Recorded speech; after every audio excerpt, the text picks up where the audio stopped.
Hey everybody, welcome back to the Country Hobbyist. Today I'm doing some spraying. We've got this Femco 40-gallon 3-point sprayer.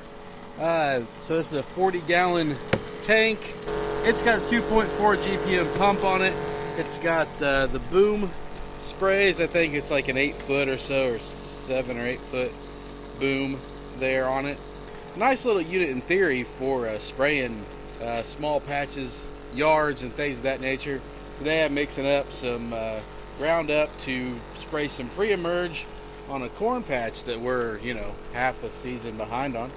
Had this sprayer for over a year now, so this is our second season with it. Haven't done a whole lot on recording on it. Dad put it together. I wasn't around.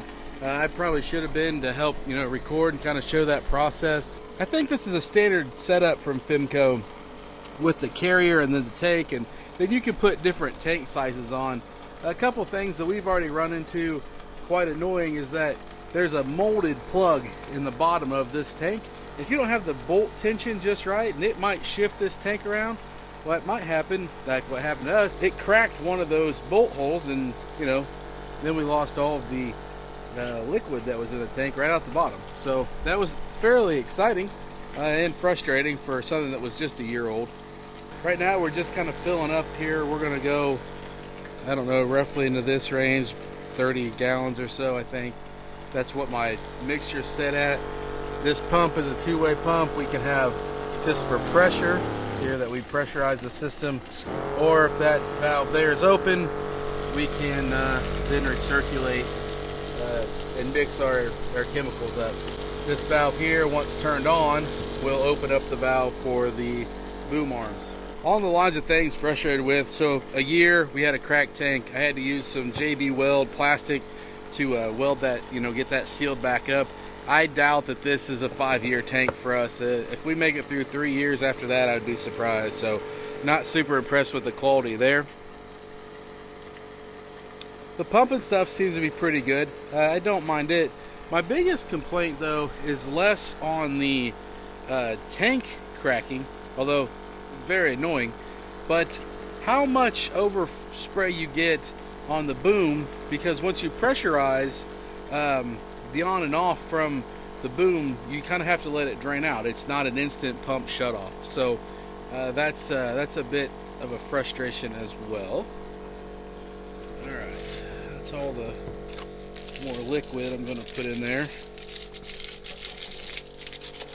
I may have dumped some chemical there along the way on accident. Some additional features that it comes with: it does come with a wand. So this is in this mode here. So in this valve mode, you have options of first valve is pressure or recirculate, and then this is it says boom, but then boom closed allows you to run your hand wand as well. It does have a nice long hose here from factory that you can walk out from this unit and spray as you need to.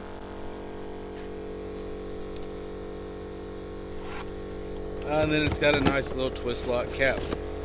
From the boom system, it's just a simple spring-loaded pull out, and it's open on both sides there.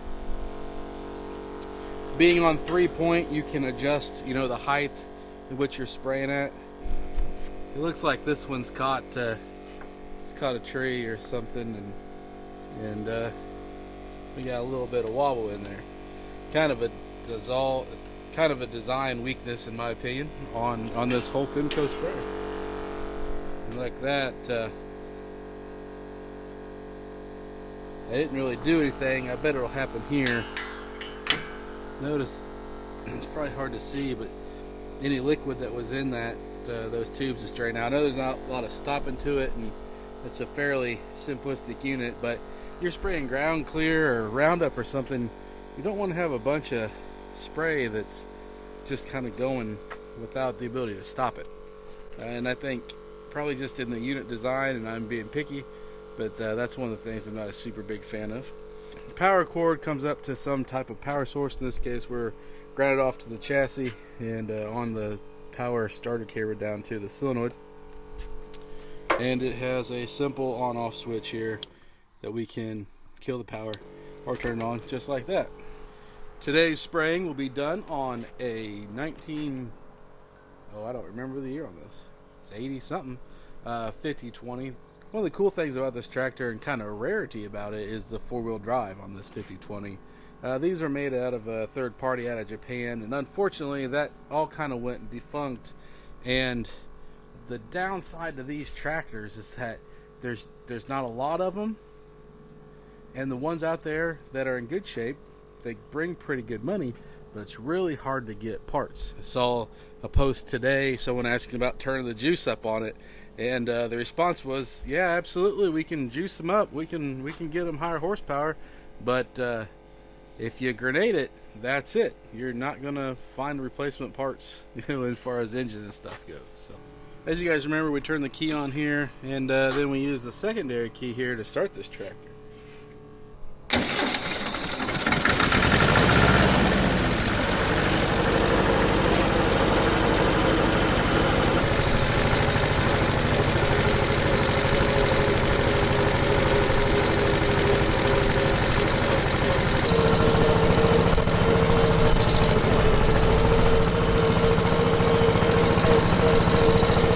You want to know what city people don't have a rational fear of? Swarms of deer flies this time of year. Ah, they're terrible right now. See this nozzle still drizzling? That's what I'm talking about, like the residual pressure there. I don't like that.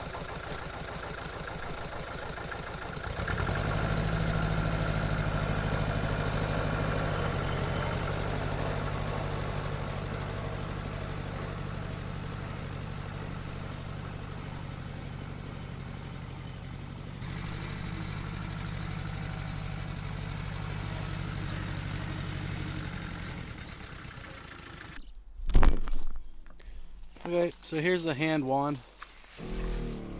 It's got an adjustable nozzle.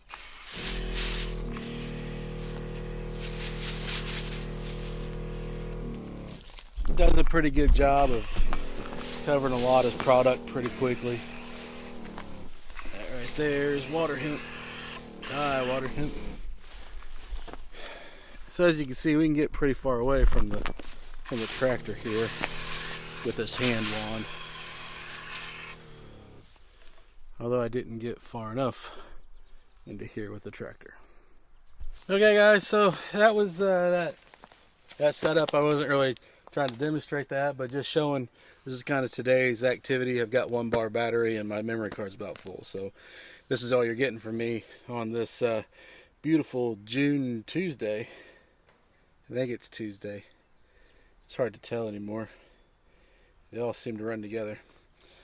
Pros and cons of that thing. I mean, I think you heard my voice of things I'm not a big fan of, which is quality of the tank, cracking. I mean, that might be our fault, but we weren't doing anything like absurd with it, at least in my opinion, for it to break and crack that fast.